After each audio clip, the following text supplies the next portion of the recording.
Mi nombre es Amelia Carro, soy especialista en cardiología en el Instituto Corvilud, en Asturias, y a continuación voy a hacer una serie de comentarios y unas reflexiones que inspira este bonito artículo, Prevención cardiovascular en la diabetes. ¿Es adecuado hablar de riesgo moderado o intermedio? Se publica ahora en 2024 en la revista Clínica de Investigación en Aterosclerosis y es de un grupo de endocrinos e investigadores de Valencia. En la introducción, estos autores nos exponen muy bien cómo se hace la estratificación del riesgo cardiovascular en la actualidad en las personas con diabetes y exponen las diferencias entre guías que se publicaron en 2019 por la Sociedad Europea de Cardiología y la Asociación de Control de la Diabetes, esa de diabetes, prediabetes y enfermedad cardiovascular, y las de 2021. Como vemos, cuando las ponemos una frente a otra comparativamente, no hay personas con diabetes de riesgo bajo, pero sí que el riesgo moderado tiene ciertas puntualizaciones que podemos hacer.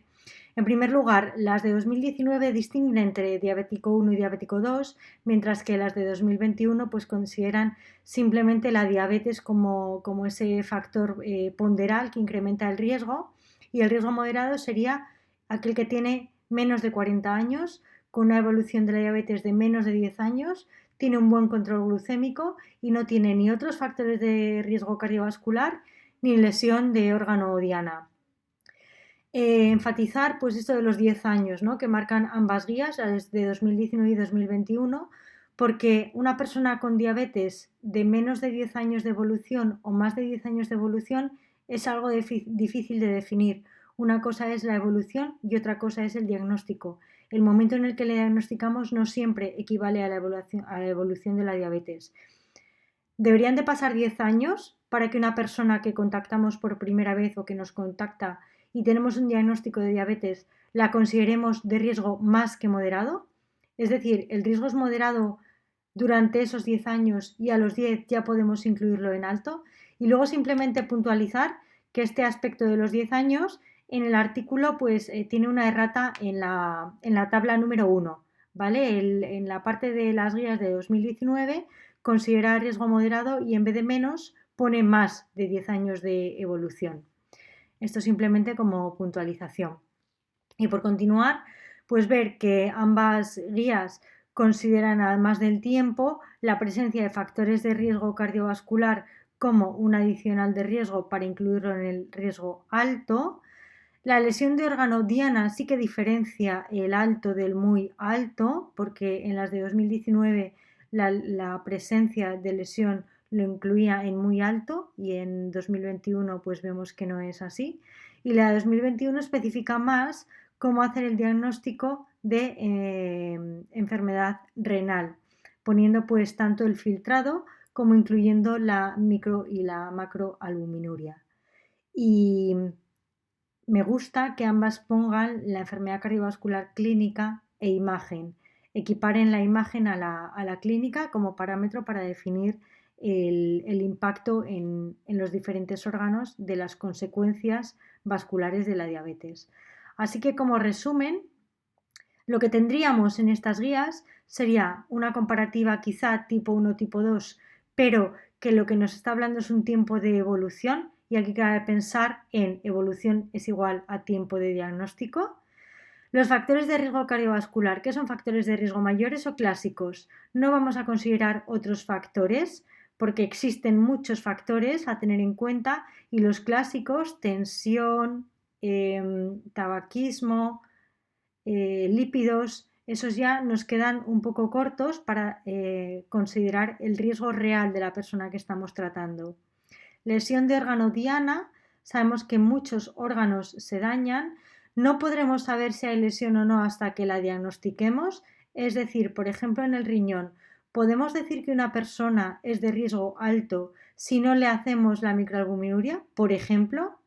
¿Podemos decir que una persona no tiene una cardiopatía hipertensiva o una cardiopatía de otro tipo si no le hacemos un ecocardio?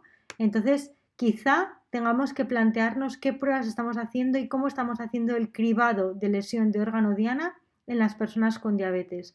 Fondo de ojo, índice tobillo-brazo, etc.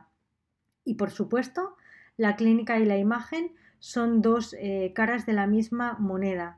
Que una persona no haya tenido un infarto no quiere decir que sus arterias no estén tupidas y con unas placas difusas multivaso, que es lo que la mayoría de las veces nos encontramos en personas con diabetes.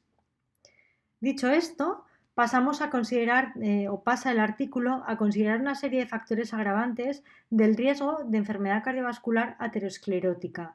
Y aquí los veis, el HDL bajo. Eso de que el HDL o el colesterol bueno lo compensa no se sigue en la práctica clínica. Es una creencia popular que se sigue transmitiendo, pero no es real. La lipoproteína A, algunos artículos ya empiezan a considerar la lipoproteína por encima de 30, pero en este documento de guías se consideró la de 50. La obesidad o obesidad abdominal, y aquí podríamos pues, indagar mucho más, ¿no? Considerar el concepto de adiposidad y cómo medir la obesidad. Entonces vamos a dejarlo así. Inflamación crónica, un buen parámetro sería la PCR ultrasensible. Enfermedades inflamatorias crónicas, por supuesto, aquí hay que tener consideraciones importantes, no solo por el hecho que es bien conocido que la enfermedad inflamatoria crónica de diversos tipos conlleva un incremento del riesgo cardiovascular aterosclerótico por sí de forma independiente, sino que estas personas además necesitan unos tratamientos como pueden ser los AINES, los corticoides. Los AINES suben la tensión, empeoran el riñón, los corticoides empeoran el control glucémico. La persona con una enfermedad inflamatoria crónica puede moverse peor, entonces su riesgo es mucho más elevado. Enfermedad familiar, se incluyen biomarcadores de daño cardíaco, marcadores genéticos y luego fijaos, los scores no hablan de fragilidad, de factores psicosociales, de determinantes socioeconómicos, lo que decíamos del índice de tobillo-brazo, y pone bien claro este documento: presencia de placas de ateroma asintomáticas, importancia de estudiar con técnicas como ecodoppler u otras, y las otras pues son, pueden ser el TAC, incluso imágenes de función, SPEC también, el estado arterial de estos pacientes.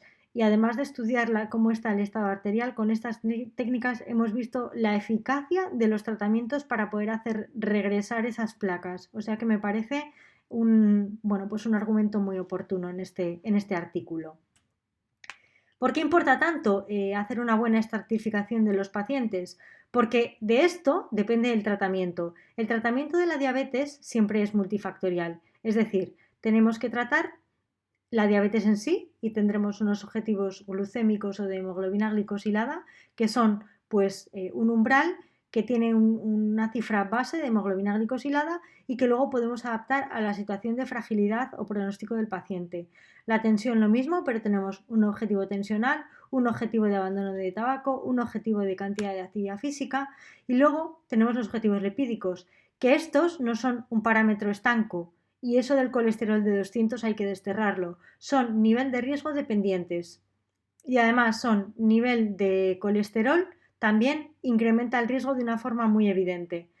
Es decir, tenemos una persona con un riesgo cardiovascular moderado calculado. Le vamos a intentar poner con un LDL por debajo de 100. Ahora bien, imaginaos que esa persona pues no le hemos bien calculado bien el riesgo o tiene otros factores de los que habíamos dicho. Teniéndolo en un colesterol de 85 o 90, estamos haciendo que por cada 10 miligramos de cilitro que aumenta el LDL, sabemos que aumenta proporcionalmente la mortalidad. A los 10 años, esta persona de riesgo moderado puede haber tenido más eventos que una persona de riesgo alto que estuviera en un colesterol de 60 o de 65. O sea que la importancia de estratificar va a depender de eso, todo lo demás. Otros parámetros, además del LDL, pero que no son prioritarios, serían el colesterol no HDL y la ApoB. Pero ahora bien, tenemos a una persona con diabetes, creemos que le hemos estratificado bien el riesgo, le hemos puesto un tratamiento y tenemos el LDL, incluso estos colesteroles, dentro de los umbrales. ¿Es suficiente? ¿Refleja esto de verdad que tenemos a esta persona controlada? ¿No habéis visto en vuestras consultas personas con un LDL pues en 35, en 25, en 28 o en 32 y sin embargo siguen teniendo una obesidad, siguen teniendo un hábito tabáquico, siguen teniendo una adiposidad muy importante, una inflamación, siguen incluso teniendo eventos, a pesar de estar tratados, claro, con terapias hipolipemiantes tan intensivas que son, pues como he oído por ahí, son como ponerle Fairy en las arterias. Esto no refleja un control de riesgo real, sigue habiendo un riesgo no ligado al LDL o al colesterol que aumenta el número de eventos. ¿Por qué? Porque el fenotipo lipídico de la diabetes mellitus es diferente al fenotipo lipídico de la persona sin diabetes, ya que vemos una pequeña comparativa de cuál sería un perfil normal, arriba un fenotipo lipídico normal y abajo un perfil o un fenotipo lipídico de la persona con diabetes. Independientemente de que lo tenga en objetivos o no, este sería su perfil. Aumenta el número de partículas enriquecidas en triglicéridos, como son las VDL remanentes y DL, aumenta el contenido en colesterol remanente, las partículas LDL pueden ser más numerosas, pequeñas y densas, y sin embargo las HDL disminuyen tanto en número como en tamaño. Este sería el perfil y el fenotipo de riesgo lipídico de la persona con diabetes. Así que, ¿qué incluir en un perfil lipídico de personas con diabetes para poder asesorar mejor ese riesgo? Pues además del colesterol total, lo siguiente que yo pongo en mi lista son los triglicéridos, porque tenemos estudios como es el REDUCIT, que haciendo una terapia dirigida a personas con un umbral de triglicéridos por encima de X, pues se obtienen beneficios. Por supuesto, el perfil lipídico LDL, HDL, no HDL tiene que ser mandatorio y desde hace unos años pues parece que ya nos hemos ido acostumbrando, pero tenemos que ir acostumbrándonos también a, en cierto perfil de pacientes cada vez mayor, cada vez más porcentaje de pacientes, tendremos que incorporar partículas remanentes, lipoproteína A y luego otros índices, LDL corregido por lipoproteína A, LDL corregido por lipoproteína A más lipoproteína A, la ApoB, porque tenemos que medir, ojo, es ApoB 100, no ApoB 48, el cociente colesterol HDL, cociente colesterol LDL HDL, el no HDL partido del HDL, triglicéridos partido del HDL y bueno, cocientes que nos siguen dando datos de la heterogenicidad del colesterol y del perfil lipídico de estas personas.